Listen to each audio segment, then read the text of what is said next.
Donc, ce matin, on va continuer dans la parole de Dieu. On va continuer un peu dans l'histoire de Jacob, mais différemment parce que le sous-titre de mon message, on était toujours dans une nouvelle définition de ton nom, mais c'est du point de vue où est-ce qu'on devient aligné avec le Dieu de notre destinée. Amen. Donc, la vie avec Dieu, c'est vraiment une autoroute sur laquelle on avance constamment. Puis la vie avec Dieu, c'est palpitant parce que Dieu est vivant, Dieu est plein de vie, plein de vitalité, de projets. Puis c'est comme quand Dieu nous regarde, il voit notre avenir aussi, puis il voit l'avenir des générations.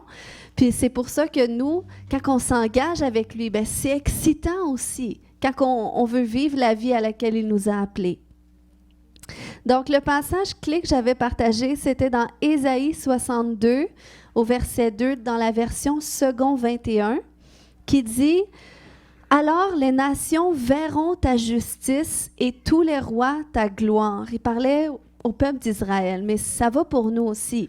Il dit « L'on t'appellera d'un nom nouveau, défini par l'Éternel lui-même. » Donc, c'est une promesse un jour que Dieu a écrit dans sa parole. On va t'appeler d'un nom nouveau que moi-même je vais définir de toi.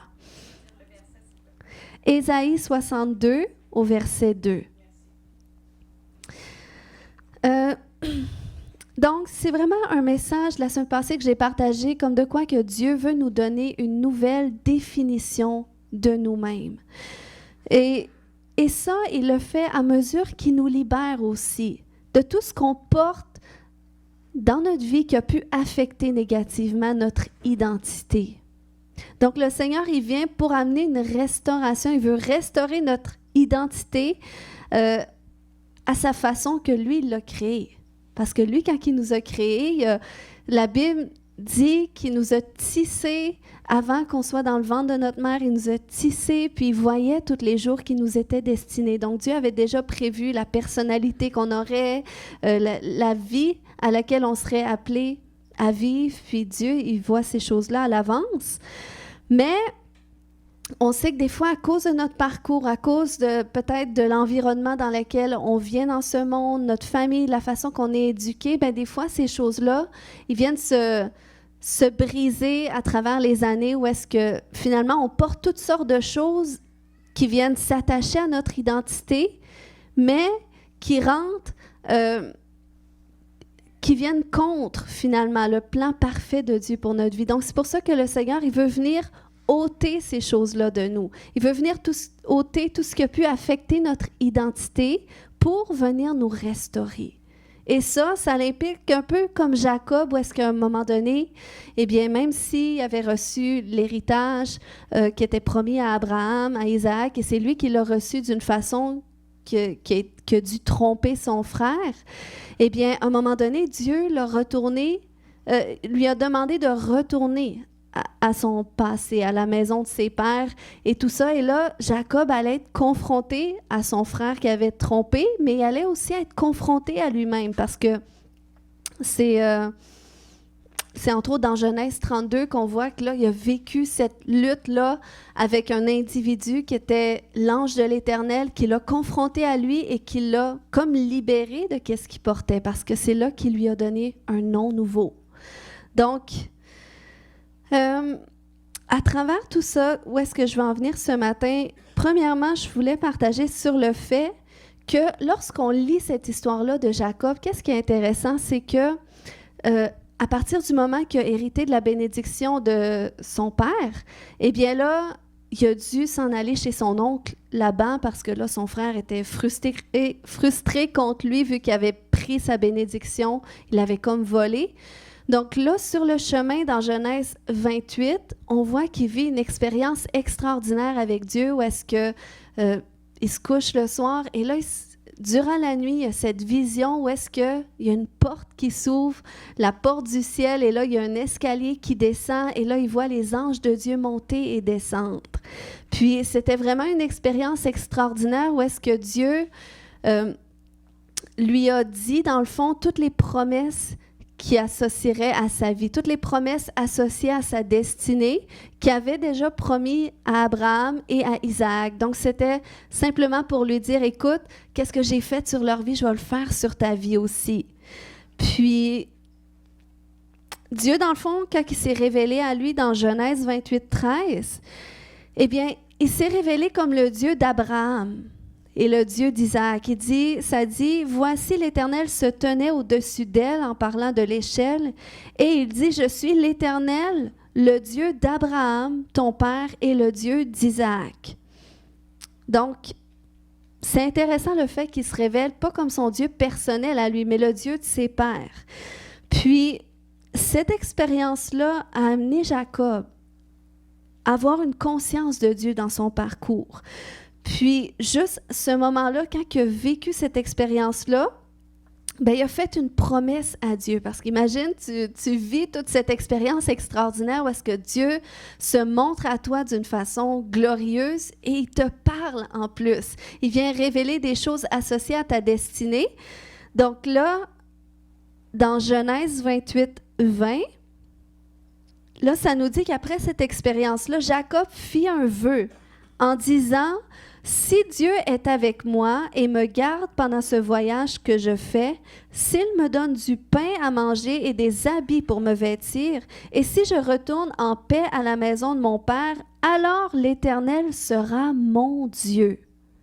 Cette pierre que j'ai dressée pour monument sera la maison de Dieu, et je te donnerai la dîme de tout ce que tu me donneras. » Donc, c'est comme s'il dit, OK, bien, si tu dis tout ce que tu vas... Si tu fais tout ce que tu es en train de dire que tu vas faire pour moi, eh bien, je vais faire de toi mon Dieu. Tu ne seras plus seulement le Dieu de mes pères, mais tu vas être mon Dieu à moi aussi.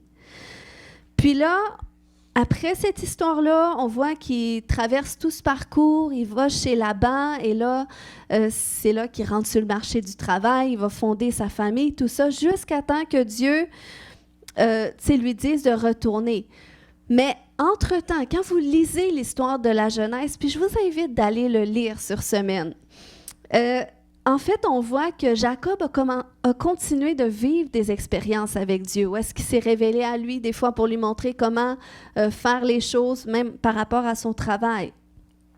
Puis là, mais malgré que Dieu s'est révélé à lui comme ça, on voit que Dieu restait quand même toujours le Dieu de ses pères. Parce que quand il a fait une prière sur le chemin, qu'il a dû retourner vers son frère Ésaü, eh bien là, il était stressé, il était dans l'angoisse. Donc, dans Genèse 32, au verset 10, pour ceux qui suivent avec moi dans leurs paroles, je vous laisse le temps. Donc, dans Genèse 32, 10, Jacob a élevé une prière, il a dit « Dieu de mon grand-père Abraham, Dieu de mon père Isaac ». Donc, il était en train d'invoquer Dieu, mais ce n'était pas son Dieu à lui encore. Puis là, il commence à prier, il dit « Toi qui m'as dit, retourne dans ton pays, dans ton lieu de naissance, et je te ferai du bien. » Donc, c'était le Dieu de son grand-père et le Dieu de son père encore. Mais là, tout de suite après, il vit cette expérience avec l'ange de l'Éternel, où est-ce que là, il se met à lutter, puis dans cette lutte, il expérimente la délivrance associée à son identité et à sa destinée. Et là, c'est après ça que Dieu exauce sa promesse. Vous me suivez ce matin? OK? Donc là, c'est après ça que Dieu exauce sa promesse, parce qu'après cette expérience-là, eh bien là, le lendemain, Jacob confronte son frère Ésaü, et finalement, il se réconcilie. Il pensait que peut-être son frère allait revenir contre lui à cause de ses fautes, mais là, il s'est réconcilié. Donc, c'est comme si Jacob, il a vu vraiment la main de Dieu à l'œuvre. Non seulement il a vécu à travers une expérience personnelle avec lui, où est-ce qu'il a changé son nom, il l'a délivré, mais il a vu aussi concrètement Dieu répondre à ses promesses de le bénir en chemin, de le protéger en chemin.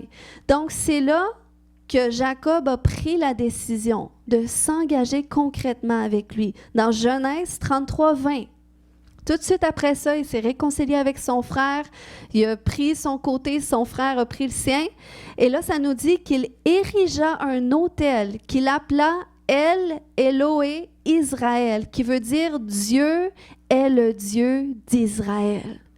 Donc, c'est comme si que là, il a vraiment réalisé qu'à cause que j'ai vécu toutes ces expériences-là avec Dieu, j'ai vu la main de Dieu à l'œuvre dans ma vie personnelle autour de moi.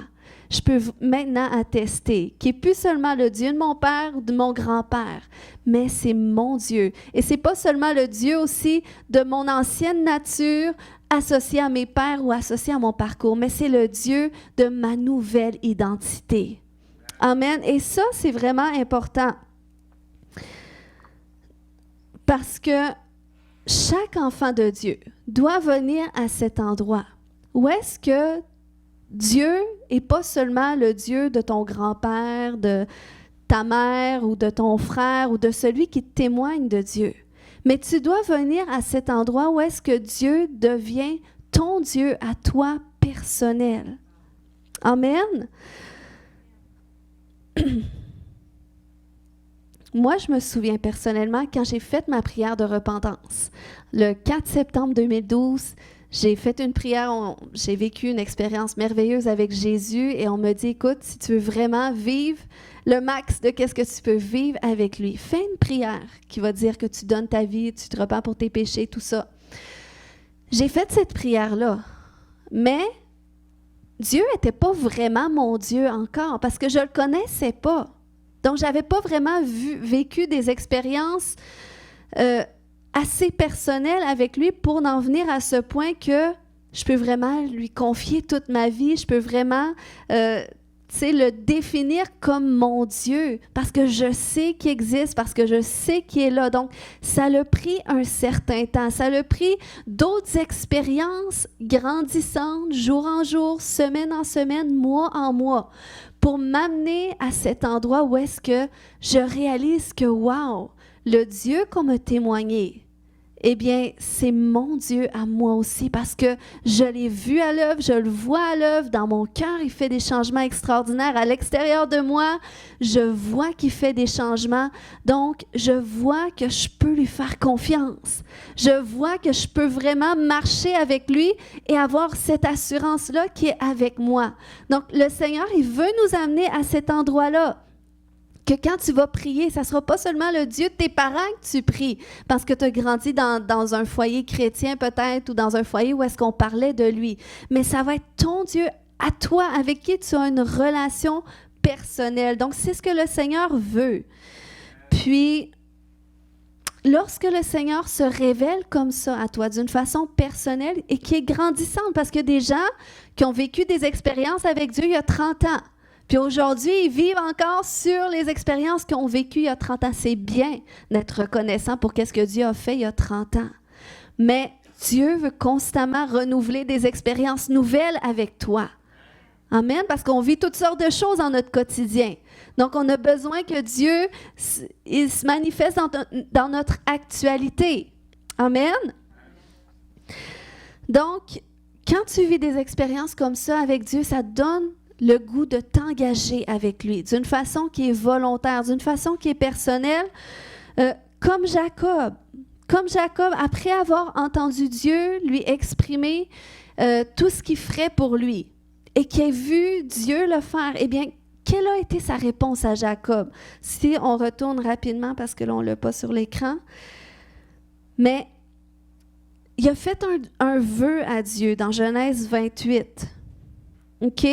Dans Genèse 28, 21, 22, il a fait un vœu à Dieu. Il a dit, si tu fais ce que tu as dit que tu allais faire pour moi, eh bien, tu vas être mon Dieu et ma façon personnelle d'exprimer mon engagement avec toi, ça va être en te donnant ma dîme, en te donnant le 10e de tout ce que tu me donnes. Donc, pour lui, c'était ça, une façon d'exprimer son engagement envers Dieu. OK?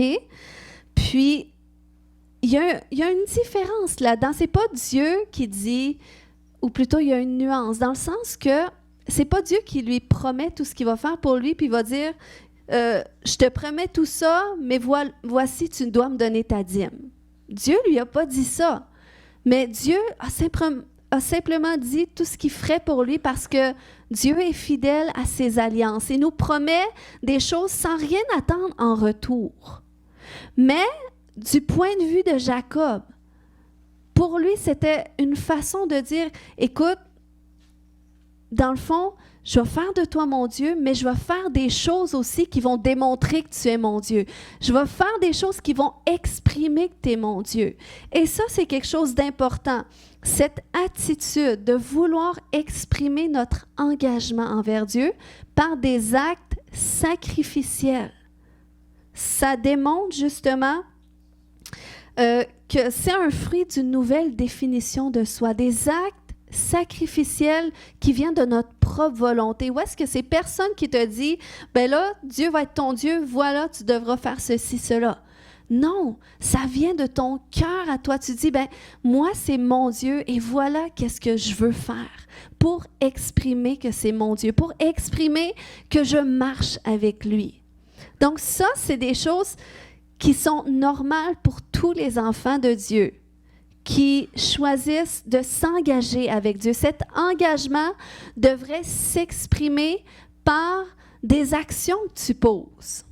OK?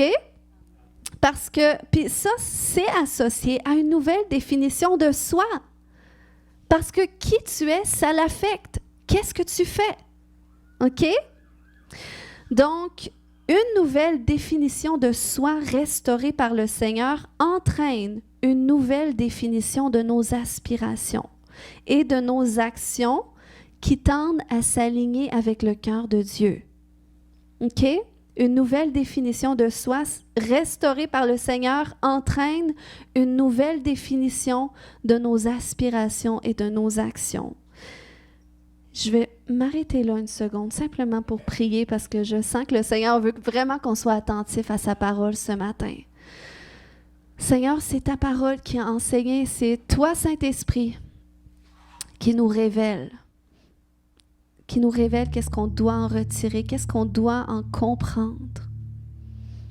Et Seigneur, aujourd'hui, on veut s'aligner avec qu'est-ce que tu veux nous enseigner, parce que vous savez, on n'est pas là par tradition ce matin. C'est bien, c'est un bel acte sacrificiel de dire « je viens à l'église les dimanches pour Dieu ». Mais le Seigneur, il veut que le fait pourquoi tu viens à l'église, il veut que ça change de quoi dans ta vie. Il veut que quand tu viens, tu ressors de l'église, puis il y a quelque chose qui s'est passé à l'intérieur de toi. Il y a ta foi qui a été activée par rapport à des choses, par rapport à des changements que Dieu veut faire, parce que c'est constamment ça, on avance tout le temps. Mais on veut avancer avec le Seigneur, on veut avancer en ligne droite avec lui. Puis des fois, quand on est tout croche, bien, quand on vient dans sa maison, quand on vient dans sa présence pour que ça nous réaligne sur le bon chemin, pour qu'on avance avec lui. Donc, Seigneur, viens faire ton œuvre ce matin. Dans les cœurs, dans les vies. Seigneur, on n'a pas besoin d'écran, même si on est dans cette génération où est-ce qu'on a besoin constamment d'être allumé par des écrans. Seigneur, dans le nom de Jésus, viens nous donner un focus sur ta parole ce matin. Viens nous donner un focus. Aide-nous à creuser, aide tes enfants, Seigneur, à aller retirer le message que tu veux amener ce matin. Dans le nom de Jésus. Amen. Tu peux rester là. Amen. Donc, ce matin, on va voir, OK, comment est-ce qu'on peut favoriser cet alignement avec le Seigneur? Cet alignement entre notre identité et notre destinée, parce que quand Dieu vient restaurer notre identité, il vient restaurer notre destinée. C'est toujours associé à notre destinée, mais ça part toujours de soi. On peut vouloir faire des choses extraordinaires autour de nous, mais si on est tout croche à l'intérieur de nous, eh bien, c'est sûr qu'on ne pourra pas marcher en alignement avec notre destinée, avec qu'est-ce que Dieu veut y faire. Donc, c'est pour ça, le retour vers soi, toujours la transformation intérieure, c'est vraiment quelque chose que je mets l'emphase ici, ces temps-ci. Donc, ce matin, on va voir, OK, comment est-ce qu'on peut favoriser cet alignement. OK, on veut être aligné avec le Seigneur par rapport à notre identité et notre destinée. Puis il y a des choses qu'on peut faire pour ça. OK? Parce que, pourquoi qu'on veut être en alignement? Parce qu'on veut marcher dans la raison du plan originel pour lequel on a été mis sur la terre. OK? Qui est de régner, qui est pas de tout contrôler puis de faire à notre tête, mais plutôt de régner avec le Seigneur pour marcher dans l'autorité qui qu'il veut déléguer à l'homme. C'est ce qu'il a voulu faire avec Adam au départ, quand il a créé Adam et Ève. Et il a dit maintenant, allez, multipliez-vous, remplissez la terre, dominez, assujettissez-la, régnez sur la terre. OK? Mais on sait qu'ils ne sont pas parvenus à le faire à cause du péché qui est rentré. Ils ont désobéi à Dieu. Et là, ça a laissé rentrer le péché. Finalement, jusqu'à aujourd'hui, on voit qu'est-ce que ça a donné. OK? Oui, les hommes essayent de se battre pour le pouvoir. OK? Ça fait partie de la nature du péché qui a été déversé dans l'homme. Mais du moment qu'on accepte Jésus dans notre vie, parce que Jésus est venu justement pour réaligner tout le parcours que l'homme avait raté. Finalement, il est venu pour le réaligner avec le plan parfait de Dieu. OK? Donc, nous, notre but, c'est de voir, mais comment est-ce qu'on peut marcher dans la façon que Dieu le veut, selon son plan originel, dans la façon que Jésus nous l'a montré aussi en venant sur la terre.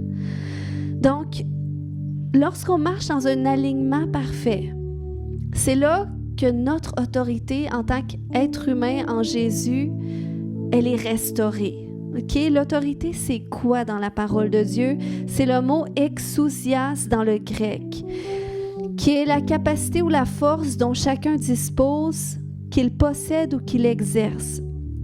C'est le pouvoir d'influence ou de droit, okay, qui donne accès à des privilèges. C'est ce que ça fait l'autorité.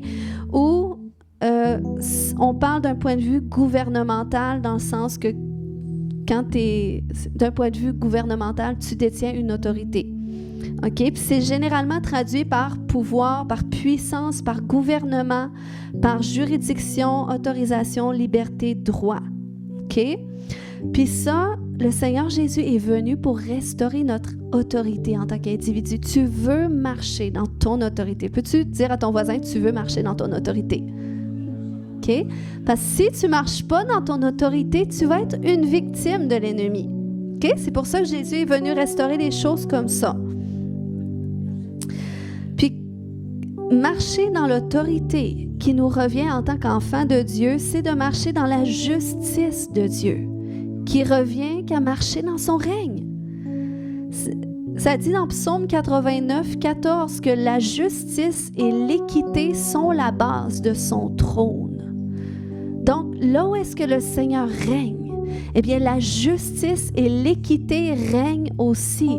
Et c'est où est-ce que le Seigneur Dieu Tout-Puissant règne? Il règne dans les cieux, mais il règne sur la terre aussi. Et il règne dans cette dimension-là qu'on appelle le royaume de Dieu. Et en parlant du royaume de Dieu, un jour, dans Luc 17, 21, 22, les pharisiens ont demandé à Jésus quand viendrait le royaume de Dieu. Et Jésus leur répondit, le royaume de Dieu ne vient pas de manière à frapper les regards.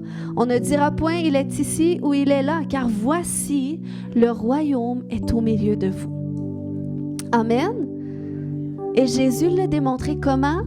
Il a manifesté le royaume par les guérisons, les délivrances, les restaurations qui se produisaient, les gens restaurés dans leur destinée, des gens qui étaient sans éducation, qui étaient destinés à travailler comme un peu tout le monde, mais qu'après une rencontre avec Dieu, eh bien, le cours de leur vie change complètement. Finalement, ils vivent pour Dieu et ils font des choses extraordinaires. Fait que le fait qu'il n'y avait pas d'éducation ne paraissait pas en tant que tel. Amen. Et ça, c'est des choses que Dieu fait. OK? Lorsqu'on le rencontre, lorsqu'on marche avec lui, le Seigneur, il vient justement à nous amener à vivre la vie qu'on est destiné. Et ça, c'est un fruit de son royaume. Notre sœur qui a été guérie ce matin. Il n'y a personne qui a un guérisseur ici, là. C'est Jésus-Christ qui guérit. C'est par la foi qu'on croit qu'il guérit. Parce que c'est ce qu'il a dit. Il a dit, vous imposerez les mains aux malades et les malades seront guéris quand vous prierez en mon nom. Puis, quand il y a quelqu'un qui est guéri, c'est son royaume qui se manifeste. Comme quand il a dit, c'est par le doigt de Dieu que je chasse les démons. Et quand vous voyez ça, c'est parce que voici, le royaume est au milieu de vous. Donc, il se manifeste. Il y a des gens qui peuvent penser leur vie sans en prendre conscience. Mais nous, notre travail, c'est d'en prendre conscience, premièrement. Il y a des enfants de Dieu qui n'en prennent pas conscience. Mais nous, on réalise qu'on doit en prendre conscience. Puis non seulement on est appelé à en prendre conscience, mais on est appelé à le répandre aussi autour de nous. Vous et moi, quand vous sortez de cette église, vous êtes appelés à manifester le royaume de Dieu. Partout, c'est pour ça qu'il a dit, c'était pas une prière qui était réservée à Jésus de prier que ton règne vienne, que ton royaume vienne. Mais il disait, vous prierez comme ça en disant notre Père, parce que c'est votre Père à vous aussi. Et vous aussi, vous demanderez que ton règne vienne, que ton royaume vienne aujourd'hui dans ma situation et que ta volonté aujourd'hui soit faite dans le ciel. Et quand ça dit dans le ciel, c'est cette dimension du royaume des cieux. Où est-ce qu'il n'y a pas de malades, où est-ce qu'il n'y a pas de gens tourmentés, perturbés, mais où est-ce que la guérison, la providence surnaturelle, où est-ce que la liberté, la plénitude. Donc il disait, vous prierez que les choses sur la terre se passent comme ça. Parce que voici, moi, c'est ce que je suis venu amener. Puis parce que moi, je suis le chemin, la vérité et la vie, et que vous choisissez de me suivre, eh bien, vous aussi, vous allez faire les mêmes choses que je fais et de plus grandes encore. Donc, c'est ça l'autorité que le Seigneur veut restaurer. Puis c'est pas juste dans un point de vue aussi d'amener la guérison, la délivrance, OK? Mais c'est beaucoup plus grand que ça. Dans le sens que en Dieu réside la sagesse supérieure. En Dieu réside l'intelligence supérieure. Puis combien autour de nous, le monde a besoin de la sagesse qui vient d'en haut. Ils ont besoin d'une intelligence qui est supérieure quand il y a des problèmes difficiles à résoudre. Amen. Si vous voyez, s'il y a des dimanches que vous ne voyez pas mon mari, des fois, c'est parce qu'il doit travailler. Pourquoi? Parce qu'ils ont besoin de son cerveau pour résoudre des problèmes. Mais ça, c'est le Seigneur qui fait ça. OK? Amen. Il nous donne des capacités qui sont supérieures. C'est comme, on vivait une situation avec un de mes enfants, puis tous ceux qui sont parents savent que quel que soit l'âge que tes enfants ont, il y a tout le temps des défis. Puis des fois, on est limité, veut pas, hein? Puis des fois, ça nous dépense, puis c'est pas toujours facile. Puis on vivait des situations où est-ce qu'il y a un de mon enfant particulièrement qui faisait une genre d'insomnie. Puis je mettais ça devant le Seigneur. J'étais là, ben Seigneur, tu sais, c'est quoi qui se passe? Puis, tu sais, il y a tout le temps cet endroit-là dans nos situations qu'on essaie de gérer à la façon humaine, qu'on prend tous les moyens qu'on peut. Mais là, quand tu as fait le tour, il n'y a rien qui fait. Ben, on a commencé à prier, à dire, là, Seigneur, montre-nous. Y a-t-il quelque chose qui se passe qu'on doit traiter? Ou, tu sais, des fois, on est allé voir dans toutes les dimensions naturelles, spirituelles et tout. Et finalement, le Seigneur a débloqué la situation. Et il a débloqué surnaturellement. Il a montré vraiment la cause de ça. Puis là, c'est réglé. Donc, le Seigneur est grand. Amen. Puis il veut nous donner comme ça sa sagesse avec nos enfants, dans notre façon d'éduquer, quand on les envoie à l'école, peu importe, quand on travaille. Donc c'est ça, répandre le royaume de Dieu, d'amener la terre en alignement avec la culture du royaume des cieux. Où est-ce qu'on a accès à tout ça? Donc, ce matin, par rapport justement au fait qu'on est appelé à répandre le royaume de Dieu sur la terre, je vais vous faire réaliser, OK, qu'il ne peut pas avoir d'autorité sans loi. OK? Puis il n'y a pas d'application de loi sans obéissance. OK? Même quand on regarde notre système d'autorité aujourd'hui, les autorités gouvernementales, par exemple, eh bien, leur système est régi par des lois. OK? Des lois qui doivent observer et eux-mêmes veiller à ce qu'ils soient observés. Donc, ça fait partie de leur autorité. Donc, c'est pour ça qu'il n'y a pas d'autorité sans loi et pas d'application de loi sans obéissance, OK? Sans conformité à ces lois. Puis, c'est de cet aspect-là d'obéissance que je veux rentrer ce matin. Donc, c'est au moyen de l'obéissance, OK, que Jésus est venu restaurer la justice de Dieu sur terre, à travers de l'homme qui avait été brisé par la désobéissance d'Adam. OK, Jésus, c'est vraiment l'exemple parfait d'obéissance à Dieu. On voit dans Romains 5, 19 que comme par la désobéissance d'un seul homme, beaucoup ont été rendus pécheurs, de même, par l'obéissance d'un seul, beaucoup seront rendus justes. » Ensuite, on voit que c'est de son obéissance qu'a découlé son autorité. Dans Philippiens 2, 8 à 10, ça dit « Ayant paru comme un simple homme, il s'est humilié lui-même, se rendant obéissant. » Dites avec moi, obéissant. Jusqu'à la mort, même jusqu'à la mort de la croix. C'est pourquoi aussi Dieu l'a souverainement élevé et lui a donné le nom qui est au-dessus de tout nom, afin qu'au nom de Jésus, tout genou fléchisse dans les cieux, sur la terre et sous la terre. Donc, vous voyez, Jésus est venu instaurer l'obéissance à Dieu sur la terre, OK? Parce que ça avait été brisé à cause du péché d'Adam. Il n'y a aucun homme qui a été capable d'obéir à Dieu parfaitement tel que Dieu l'aurait voulu dans son plan parfait. Donc, Jésus, qui a paru comme un simple homme, et s'est humilié dans sa condition humaine pour dire, écoute, moi, je suis là pour obéir parfaitement à Dieu, pour accomplir qu'est-ce que l'homme n'a pas été capable, pour restaurer justement sa position sur la terre, sa position devant Dieu et sa position d'autorité.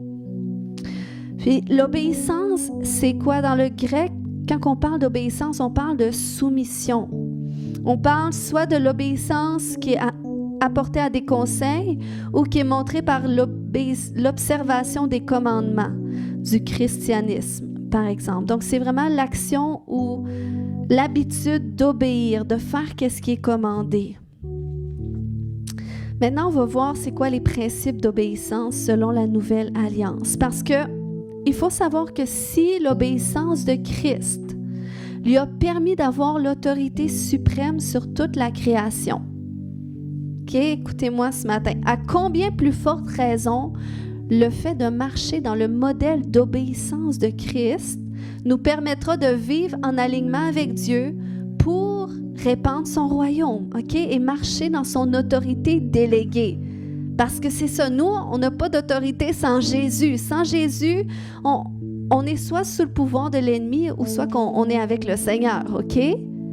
Donc, on ne peut pas être entre les deux. On ne peut pas avoir Dieu pour père puis le diable pour père, OK?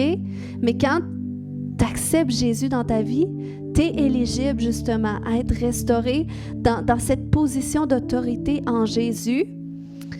Mais si tu veux marcher dans la plénitude de l'autorité que tu es appelé à marcher pour répandre le royaume de Dieu, eh bien, de la même façon que Jésus a dû obéir à Dieu pour marcher dans son autorité, eh bien, nous aussi, on doit suivre ce modèle-là d'obéissance. Puis on va regarder 2 principes d'obéissance selon la Nouvelle Alliance, OK? Premièrement, pour ceux qui prennent des notes, c'est que l'obéissance est le fruit d'une relation de confiance. Donc, Jacob, en choisissant de faire de Dieu son Dieu, si on revient à l'histoire de Jacob, eh bien, il savait que ça impliquerait d'obéir à Dieu. Donc, c'est pour ça que ce n'était pas une décision à prendre à la légère, parce qu'il connaissait qu'est-ce que Dieu avait fait dans la vie d'Abraham, dans la vie de son père Isaac. Puis, il savait que c'était le principe il savait que le principe à respecter pour voir les promesses de Dieu s'accomplir, eh bien, c'était d'obéir à Dieu. Donc, en faisant de lui son Dieu, il savait que ça impliquerait qu'il devrait obéir à Dieu. Puis, on le voit, par exemple, dans Genèse 22, versets 17 et 18, où est-ce que Dieu avait dit à Abraham, « Je te bénirai et je multiplierai ta postérité comme les étoiles du ciel et comme le sable qui est sur le bord de la mer. Et ta postérité possédera la porte de ses ennemis. » Donc, c'était sa promesse et qu'elle allait être répandue à Isaac. Jacob, il dit, « Toutes les nations de la terre seront bénies en ta postérité. » Et tout ça, pourquoi? Parce que tu as obéi à ma voix. Donc, c'était à cause de l'obéissance.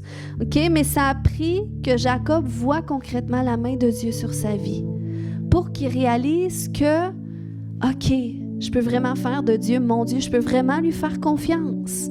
Donc, il y avait cette relation-là de confiance qui l'a amené justement à cet endroit-là de dire, écoute, je veux faire de toi mon Dieu, je veux vraiment me confier en toi et pour ça, je vais t'obéir. Puis Puis, qu'est-ce qui va exprimer mon obéissance aussi, mon engagement envers toi? Pour ma part, ça va être de donner ma dîme. Donc, pour lui, c'était ça. Puis, il faut savoir que non seulement Jacob a vu Dieu à l'œuvre à l'extérieur de lui, mais il a vécu une restauration à l'intérieur de lui. Parce que Jacob, à cause de son parcours, il portait une indignité. Parce que lui-même avait prié, avait dit « Je suis indigne d'avoir tout ce que tu m'as promis, je suis indigne dans mon parcours. » Donc, il y avait cette indignité-là qui était attachée à lui. Il y avait cette honte de soi. Son image de soi, elle était brimée. Mais Dieu, en venant restaurer sa définition de lui-même, en venant restaurer en lui donnant un nom nouveau, eh bien, il est venu restaurer aussi sa dignité. Il est venu restaurer son image de soi. Et ça, c'est important dans le processus de confiance en Dieu.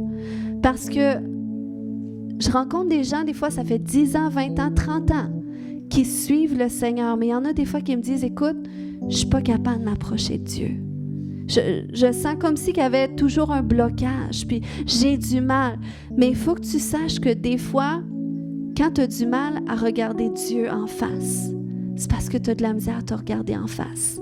Des fois, c'est parce que justement, à cause de des choses que tu as vécues dans ton parcours, peut-être comment tu as été éduqué, des choses qu'on t'a dit qui ont affecté ton identité, ton image de toi, eh bien, tu portes ça devant Dieu, puis ça fait que tu as de la misère à te regarder. Donc, tu as de la misère à regarder Dieu parce que inconsciemment, tu penses que qu'est-ce que tu portes, c'est ce que tu es. Tu penses que de la façon qu'on t'a traité, c'est ce qui te définit parce que le Seigneur, il n'est pas venu l'ôter. Il n'est pas venu te délivrer, te guérir de ça.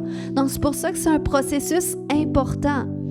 Puis, Jacob a fait cette expérience-là avec Dieu où est-ce qu'il a été délivré dans son identité et il a été restauré. Et là, sa confiance en lui a été restaurée et après ça, il a pu avoir confiance vraiment en Dieu pour dire maintenant, Dieu c'est mon Dieu, c'est le Dieu d'Israël, c'est le Dieu du nouveau moi que Dieu a restauré.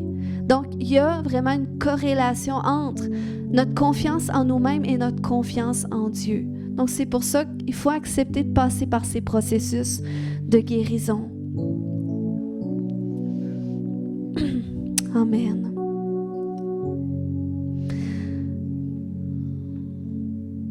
Parce que quand tu fais confiance en Dieu, ça veut dire que tu te confies en lui.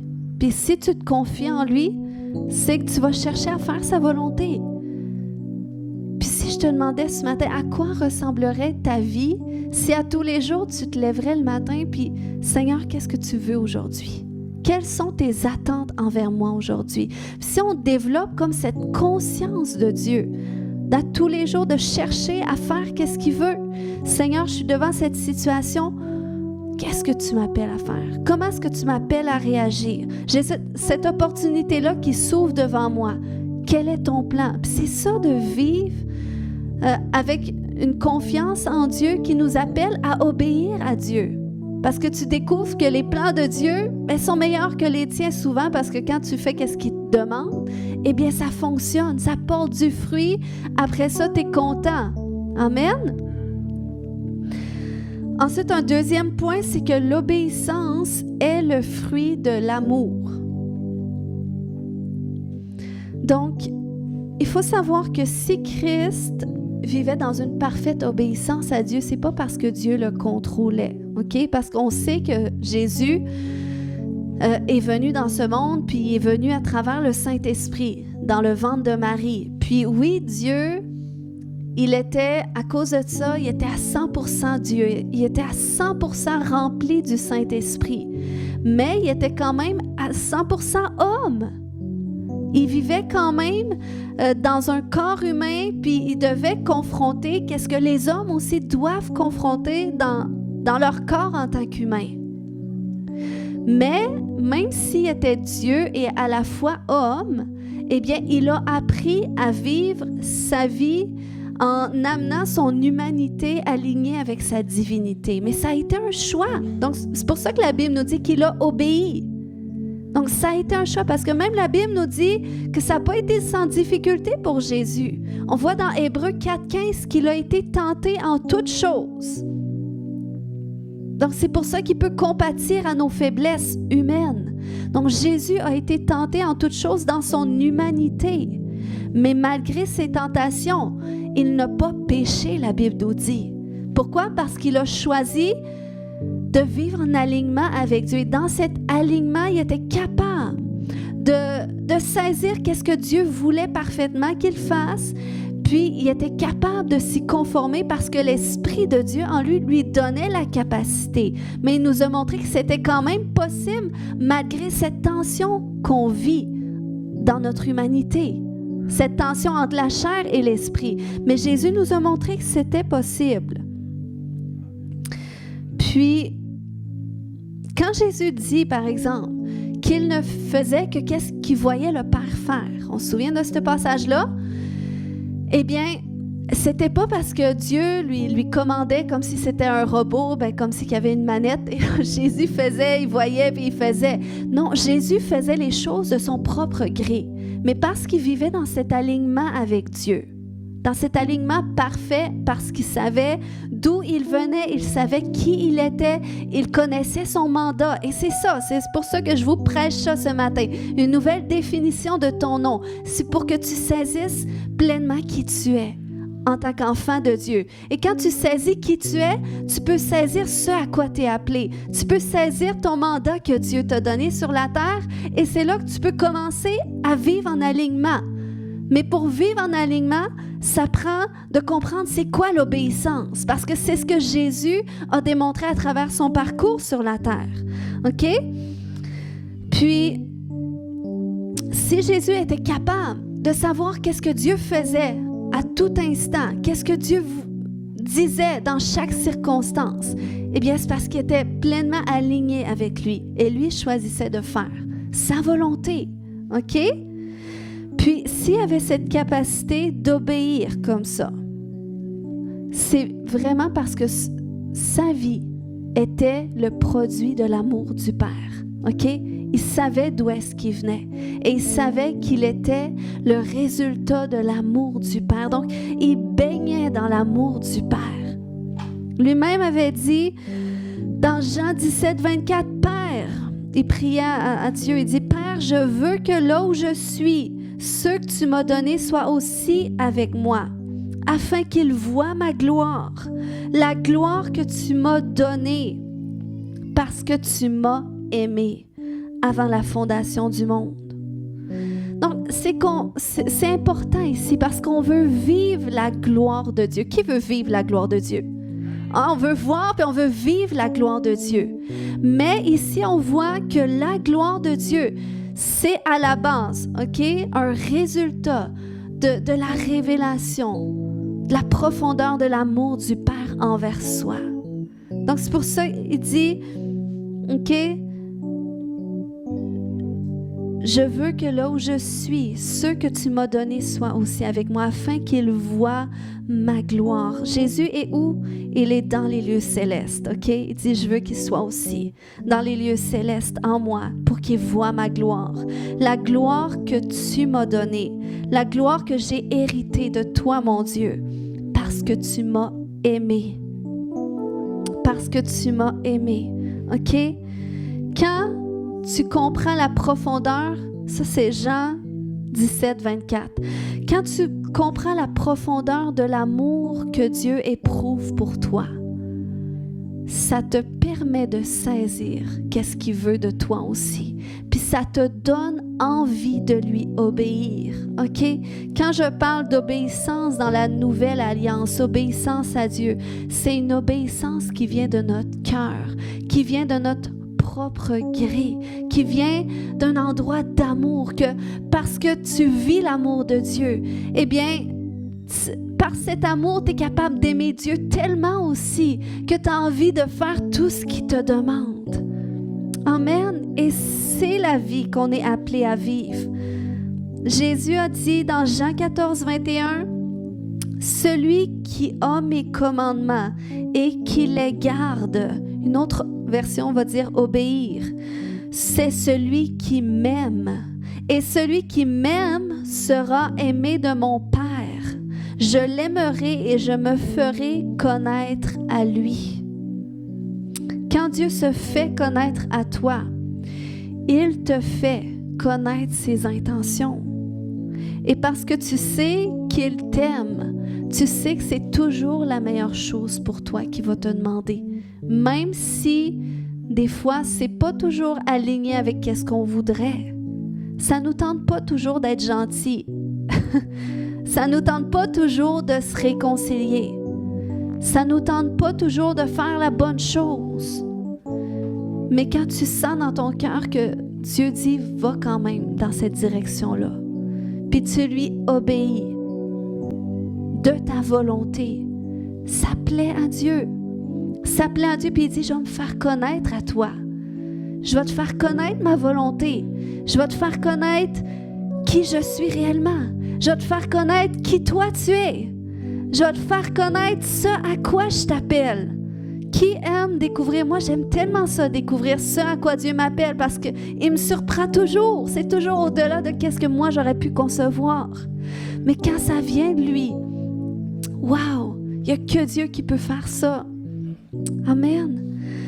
Il te fait connaître les chemins tracés de ta destinée, puis il te fait connaître aussi les intentions pour les autres autour de toi.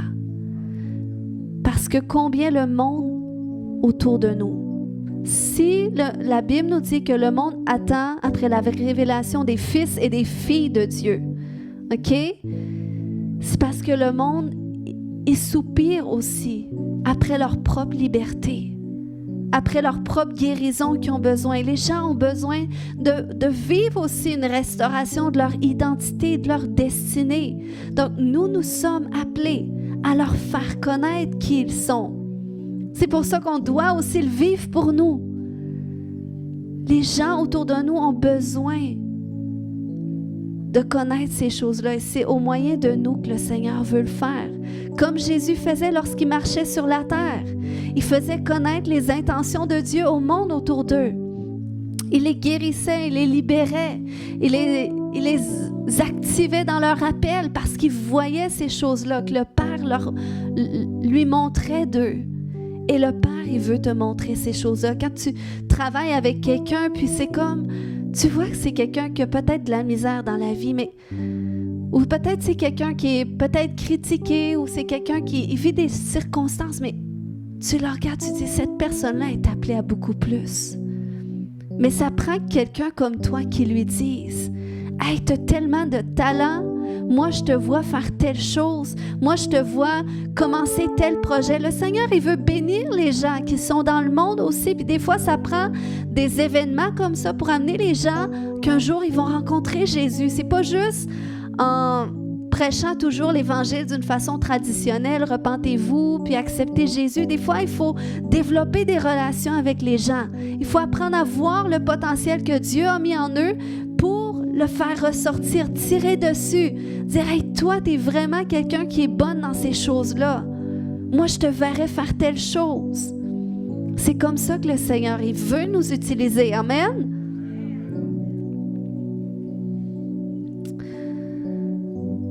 Donc, le Seigneur, il nous conduit sur des chemins. Amen. Pour nous faire connaître sa volonté, pour nous apprendre à lui obéir. C'est drôle, un moment donné, je faisais un jeu avec mon garçon, puis on faisait que, on jouait avec comme de la pâte à modeler, puis là, on mettait des petits bouts par terre, puis là, il fallait se bander les yeux. Et là, à tour de rôle, on essayait de marcher sans piler sur la pâte à modeler. Puis là, moi, quand je joue à des jeux comme ça avec mes enfants, j'aime les laisser gagner. Tu sais, j'aime qu'ils soient contents de gagner. Surtout quand c'est l'âge où il faut que ça gagne. Mais quand ça grandit, tout ça, j'ai un petit côté compétitif aussi des fois, je l'avoue. Puis j'aime ça, tu sais, des fois me mettre à leur niveau. Puis là, à un moment donné, c'était autour de mon garçon, là, il dit « Maman, il dit là, c'est sûr que tu réussiras pas. » Puis là, c'était vraiment long parce qu'il plaçait plein de petits bouts partout, là, par terre, sur mon chemin. Mais là, j'ai voulu mettre Dieu, parce que j'aime ça aussi, mettre Dieu au défi dans ma vie. Puis Puis je me mettais aussi au défi en même temps. Je voulais mettre au défi ma capacité à entendre la voix de Dieu. Fait que là, je me cache les yeux, puis même je le dis à mon fils, j'ai dit, regarde, puis même il m'a entendu prier, mais j'ai demandé à Dieu, j'ai dit, Seigneur, je veux que tu me conduises pour chaque pas que je vais faire sans toucher à aucune pâte à modeler. Puis je vous dis, il y en avait partout, là, des petits bouts. Mais j'ai vraiment attendu, pied gauche, pied droit, puis un petit peu par là. Puis j'ai vraiment suivi toutes les indications sans toucher à aucune pâte à modeler. Mon fils était frustré. Il dit, t'as triché, c'est sûr. J'ai dit, t'as vu, j'ai prié, c'est Dieu qui m'a fait gagner. Mais c'était pour me montrer que je suis capable d'entendre, tu sais, les directives de Dieu. Puis c'est qu'est-ce que je veux développer dans ma vie. C'est vraiment un style de vie que je veux développer. Je me suis trompée souvent dans la vie, mais ça ne veut pas dire que je ne me tromperai pas aussi. C'est pas parce qu'on dit, on obéit parfaitement à Dieu, on reste des êtres humains. Puis des fois, Dieu, il sait qu'on va se planter, puis c'est comme, des fois, on ne connaît pas sa volonté, on y va quand même, mais ça nous fait apprendre des choses aussi. Donc, il n'y a personne qui est parfait. Mais si tu as dans ta tête que je veux obéir à Dieu, je veux suivre ses instructions, je veux me laisser conduire par lui, eh bien ça plaît à Dieu. Dis, si tu gardes mes commandements, si tu obéis à ma voix, je vais te faire connaître. Je vais me faire connaître à toi.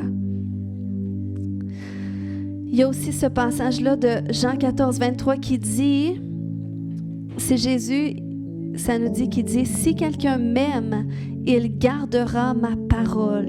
Il observera avec soin ma parole. Il observera qu'est-ce que je lui dis. Et mon Père l'aimera. Nous viendrons à lui et nous ferons notre demeure chez lui. Amen. Qui veut que le Seigneur fasse sa demeure chez lui? Quand le Seigneur fait sa demeure chez toi, c'est à l'intérieur de toi, mais c'est aussi dans ton environnement. C'est ça que son règne vienne, que son trône vienne s'établir. C'est dans ta maison, c'est dans ton travail, c'est autour de toi. Il est là. Puis quand il est là, tu peux t'assurer que sa faveur, elle est là aussi. Amen. Et c'est ça, vivre en alignement avec Dieu. Ça te met dans cette position que quand tu grandis dans cette révélation-là de son amour pour toi, ça te donne envie de lui obéir. Ça te donne envie de te lever le matin et de dire, Seigneur, qu'est-ce que tu veux que je fasse dans cette situation-là? Puis le Seigneur, il nous apprend à lui obéir. Il nous apprend à développer notre écoute. Parce que ça arrive des moments où est-ce qu'on ne sait pas vraiment qu'est-ce qu'il veut dire. Mais aussi, Dieu teste notre obéissance dans l'attente des fois. Des fois, il y a des gens qui m'arrivent avec des choses ou qui me posent des questions. J'ai pas la réponse. C'est vraiment des questions importantes que je dois soit donner une direction. Mais des fois, je préfère rien dire que dire quelque chose, puis après ça, je dois revenir sur qu'est-ce que j'ai dit parce que c'était pas tout à fait ça. Donc, le Seigneur, il nous teste, il teste notre obéissance, il nous donne des opportunités d'obéir. C'est comme dans les derniers mois que j'ai traversés, je savais que je rentrais, je pouvais ressentir à l'intérieur de moi, puis avec des rêves que je faisais aussi, que je rentrais dans une transition où est-ce que Dieu m'amenait à quelque part d'autre, que ce soit dans mon service pour lui ou spirituellement. Puis c'est comme, c'était tout un processus où est-ce que c'est comme si je me sentais poussée dans sa présence. Je me sentais poussée à prier plus, à prendre du temps pour le louer, puis tout ça. Puis c'est comme, des fois comme ça, tout d'un coup, le soir, je ressentais que je devais sortir en voiture, aller prier. Puis des fois, ça arrivait que je disais à mon mari, tu vas te laisser quelque temps avec les enfants, je vais aller prier. Puis mon mari se posait la question, ben c'est quoi tu vas faire? Où tu vas aller? Ben je sais pas. Puis j'allais juste me parquer quelque part, j'allais prendre du temps avec Dieu. Puis ça s'est passé durant quelques mois où est-ce que je sentais comme ça que je dois y aller, donc j'y vais. Puis tu sais, ça c'est juste un exemple d'obéissance, OK? Dieu met quelque chose dans ton cœur, tu poses pas trop de questions, tu y vas. Puis j'ai fait ça, puis le fait que j'ai fait ça, OK? ça a fait qu'à un moment donné, je ressentais que je devais aller à une place, en tout cas pour rencontrer quelqu'un, puis là, ça me tentait pas d'y aller. Puis même mon mari disait, tu devrais rester à la maison avec les enfants, tout ça. Puis là, mais je ressentais que je devais y aller. Puis finalement, je suis allée, puis ça a été vraiment une opportunité extraordinaire pour moi où est-ce que Dieu a ouvert des portes pour m'amener là où est-ce qu'il voulait m'amener.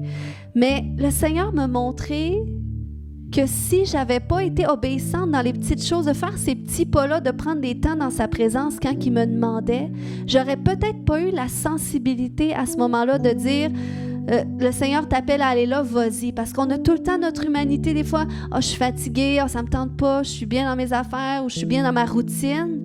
Mais que non, tu sais, est-ce qu'on laisse le Seigneur des fois nous sortir de notre routine? Surtout quand on est des mamans, qu'on a des jeunes enfants, on a appris très tôt à mettre des routines, OK? Peut-être qu'il y en a qui sont rendus âgés puis qui aiment encore les routines.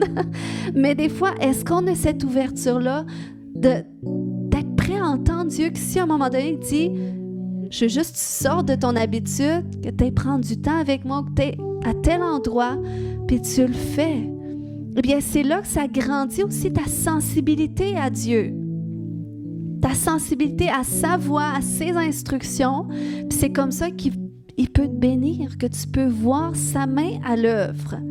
Amen. Le Seigneur, il veut développer ça à l'intérieur de nous. Alléluia. Donc ce matin, on va prendre un temps pour prier. Associé à tout ça. Est-ce qu'on peut se lever debout tout le monde ensemble?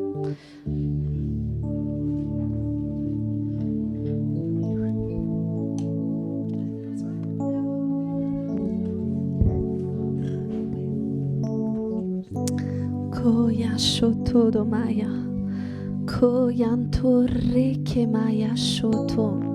Ceux qui prient en langue ce matin. Kore kabaya shonte, koyanto, koya shata da maya shanta. Seigneur, je te remercie pour qu'est-ce que tu fais dans nos vies. Je te remercie, Père, parce que tu es vivant. Tu es vivant, puis tu veux continuellement te révéler à nous. Alléluia. Est-ce que tout le monde a déjà fait du Seigneur Jésus son Seigneur et son Sauveur, qui ont fait cette prière pour dire « Seigneur, je veux te donner ma vie ». S'il y en a qui n'ont jamais fait cette prière et vous êtes là ce matin et vous dites « Ben moi, j'aimerais ça faire cette prière-là », levez la main, puis je vais prier avec vous. Alléluia. Merci Jésus.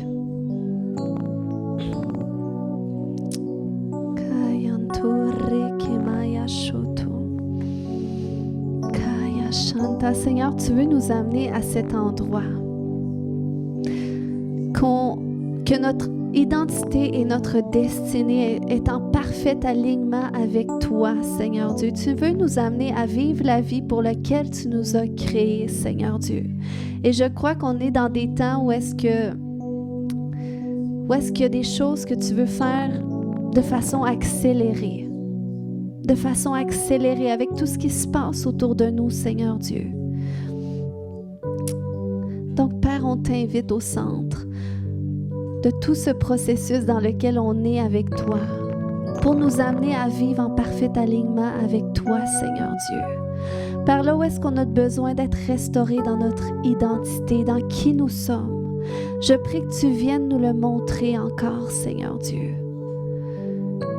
Je prie, Papa, que tu viennes nous le montrer, Seigneur Dieu, que tu viennes nous confronter à ces choses, Père, que tu veux venir ôter de nous, que tu veux venir laver, que tu veux venir restaurer, que tu veux venir restabiliser, Seigneur Dieu. Merci que tu nous montres, Père, c'est toi qui nous as créés, c'est toi qui nous as conçus, tu sais parfaitement comment faire avec nous. Alléluia. Et Seigneur, là où est-ce que la dignité de Jacob a été restaurée, sa confiance en lui, Seigneur Dieu, qui l'a amené aussi à pouvoir te faire confiance. Père, je prie, Seigneur Dieu, que notre propre confiance en toi ce matin puisse aller à un autre niveau. Seigneur Dieu, peut-être pendant une certaine saison, Seigneur Dieu, c'est comme on t'avait pas défini d'une façon tant personnelle, Seigneur Dieu. Peut-être qu'on se sentait loin de toi. Alléluia. Mais Seigneur, aujourd'hui, tu veux venir ôter ces murs de séparation. Tu veux venir, Seigneur Dieu, même ces murs de séparation qui ont amené une certaine condamnation, Seigneur, parce que c'est comme s'il y en a qui sont à cet endroit qu'ils savent que c'est comme ils se sont éloignés de Dieu, puis à cause qu'ils savent, ben, ils se sentent pas dignes de revenir vers lui. Mais ce matin, le Seigneur, il veut venir ôter ça aussi. Il veut venir ôter ces murs de condamnation, d'indignité, parce qu'il te dit, je ne te condamne pas. Puis il te dit, je suis avec toi. Puis je veux que moi, je suis proche de toi, puis j'ai envie que toi, tu sois proche de moi. J'ai envie, comme Jésus avait prié, qu'on soit là où est-ce qu'il est. Eh bien, Jésus, c'est comme si il te dit constamment, je veux que tu sois là où est-ce que je suis. Je veux que tu sois là en ce moment. Je veux que tu aies le plein accès à moi, le plein accès au Père, le plein accès à ma connaissance, à la connaissance de qui je suis, à la connaissance de qui tu es. Seigneur, viens au centre de nos vies comme ça. Alléluia, et révèle-toi. Révèle-toi à nous, Seigneur Dieu. Et Père, oui, là où est-ce que tu restaures notre confiance en nous, Seigneur Dieu, dans cette mesure où est-ce qu'on choisit de se pardonner, Seigneur Dieu, pour avoir cru certains mensonges, ou de se pardonner pour avoir fait certaines choses, Seigneur, même se pardonner de s'être éloigné de toi. Est-ce qu'il y a des gens ce matin qui peuvent dire, je me pardonne de m'être éloigné de toi, je me pardonne d'avoir ignoré ta voix, je me pardonne d'avoir ignoré tes instructions, je me pardonne d'avoir été plus concentré dans ma routine, dans ma vie quotidienne, que sortir de celle-ci pour me rapprocher de toi. Je me pardonne. Je me pardonne et je reçois le pardon de Dieu. Alléluia. Seigneur, de cet endroit de pardon, je prie que la confiance en toi soit restaurée. Que la confiance en toi soit restaurée. Seigneur, tu veux qu'on soit à cet endroit où est-ce qu'on te voit à l'œuvre dans notre vie. On te voit à l'œuvre et Seigneur, on découvre ton amour, on découvre qu'est-ce que tu fais pour nous et ça nous amène à marcher avec toi. Ça nous amène à t'exprimer nous aussi notre amour, t'exprimer notre engagement, t'exprimer qui tu es pour nous. Donc Seigneur, je te remercie Papa pour ce réalignement que tu fais dans chacune des vies ce matin. Où est-ce que tu déverses ton amour, Seigneur Dieu? Tu déverses ton amour dans nos cœurs par le Saint-Esprit. Alléluia, tu déverses plus. Tu déverses plus de ton amour. Le Seigneur, il veut que tu comprennes combien ce qu'il t'aime tellement. Il t'aime comme un père, puis il t'aime beaucoup mieux que ton propre père a su t'aimer. Alléluia, merci Jésus. Kore kamaya shonte, koya shanta. Koya Shanta, Seigneur, je te remercie que de cet endroit d'amour, Seigneur Dieu, de cet endroit où est-ce qu'on aligne nos cœurs avec le tien, Père, tu nous fais connaître tes intentions pour notre vie. Tu nous fais connaître ta volonté. Tu nous fais connaître qu'est-ce qu'on doit faire dans la saison de notre vie, qu'est-ce qu'on doit continuer de faire et qu'est-ce qu'on doit entreprendre de faire, Seigneur, ou peut-être qu'est-ce qu'on doit cesser de faire aussi, Père. Tu nous révèles tes intentions, Seigneur Dieu. Et nous, parce qu'on t'aime, Seigneur, on est à cet endroit d'amour et de confiance. On sait qu'on peut te faire confiance. Alléluia, on choisit de t'obéir, Seigneur. On choisit non pas notre volonté, mais ta volonté, Seigneur Dieu. Au nom de Jésus. Korakamaya shante. Koya shotodomaya shanta. Si tu es à cet endroit ce matin que tu aimerais, tu sens que le Seigneur veut faire quelque chose de plus dans ta vie, tu as besoin d'une guérison, tu as besoin d'être libéré, tu as besoin d'une parole de la part de Dieu, tu peux venir ce matin recevoir de la prière spécifique.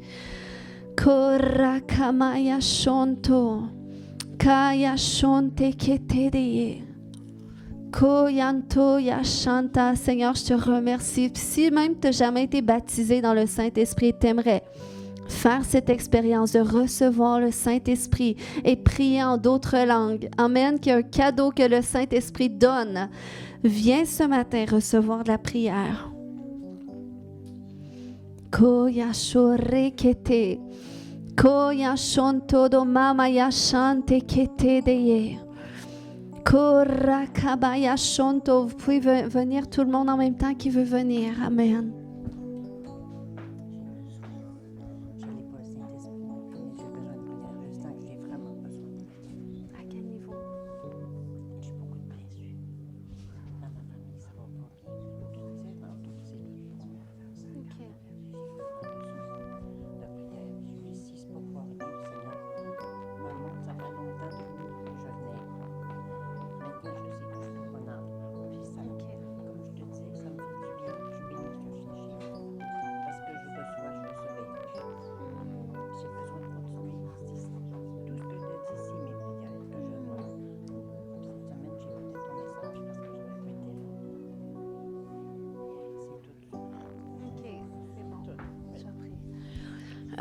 Peut-être, Hélène, si tu veux venir prier pour des gens devant, s'il te plaît. Kaya shonto do mama ya shanti. Tu peux prier aussi. Ah, tu vas te mettre en arrière, c'est bon. Ok. C'est bon, fait que je vais prier pour toi. Okay. Alléluia. Seigneur, je te remercie, Papa. Koremaya shonti, koya shantata, kaya shonti ketede. Alléluia, alléluia. Oh, kaya shonto. Le Seigneur veut venir restaurer. Il veut venir faire vraiment une œuvre de restauration. C'est comme s'il y a beaucoup de choses qui sont restées longtemps à un certain endroit, puis qui sont devenues même comme ces ossements desséchés. Mais le Seigneur, il te dit ce matin qu'il va ramener la vie dans tout. Il va ramener la vie, il va reconstruire tout ce qui a été défait. C'est vraiment une saison de reconstruction pour toi. Puis le Seigneur est pleinement avec toi, puis il va te le montrer pas à pas. Mais il veut commencer par toi. Alléluia. Seigneur, je t'invite là au centre de qu'est-ce que tu veux faire dans sa vie. De cet endroit, Père, de guérison, Seigneur Dieu, intérieure complète. De guérison, Père, de tout traumatisme. Père, je te remercie, Seigneur Dieu, que tu lui donnes la force et la grâce, Papa, pour rentrer dans ce cheminement, Seigneur Dieu.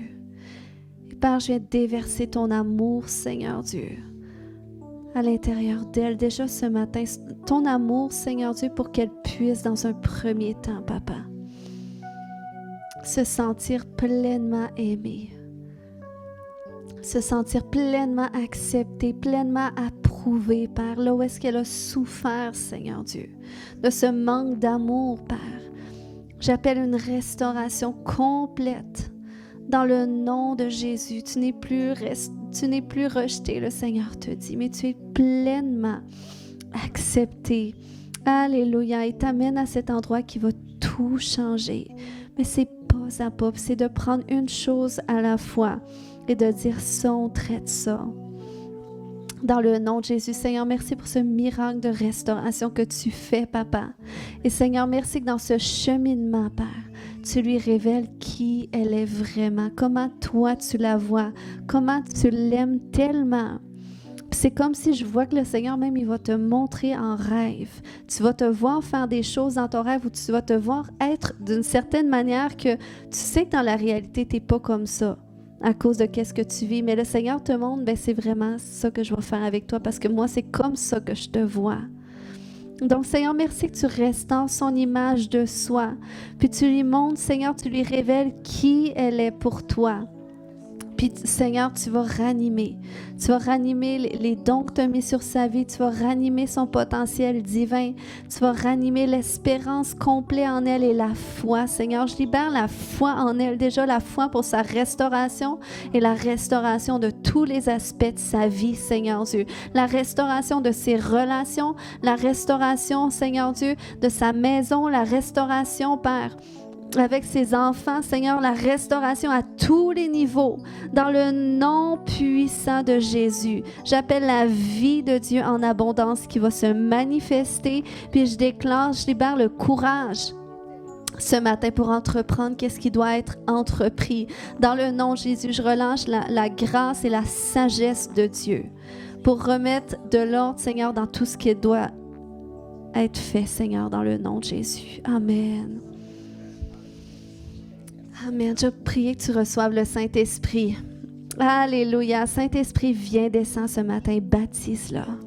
De la tête aux pieds. De la tête aux pieds, remplis-la, imbibe-la de toi. Au nom de Jésus. Alléluia. Que le langage du Saint-Esprit maintenant prenne place. Corre, baba. Commence à laisser sortir juste les sons comme ça qui te viennent en tête. Koya shoto do mama yanta rekete de yeshente. Koyanto reke baba baba baba yashote. Koyanto rekete de yeshoto. Koya chanta plus. Saint-Esprit, alléluia. Tu la baptises d'esprit et de feu. Koya shore baba baba baba baba yanto. Il y a un feu nouveau qui vient. Alléluia. Il y a un feu nouveau pour Jésus. Puis il y a un feu aussi, alléluia, pour la transformation dans ta vie, dans ta maison. Koya shore baba baba baba baba yashote. Shore ketede. Alléluia. Alléluia.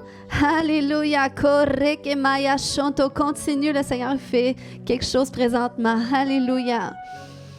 Alléluia.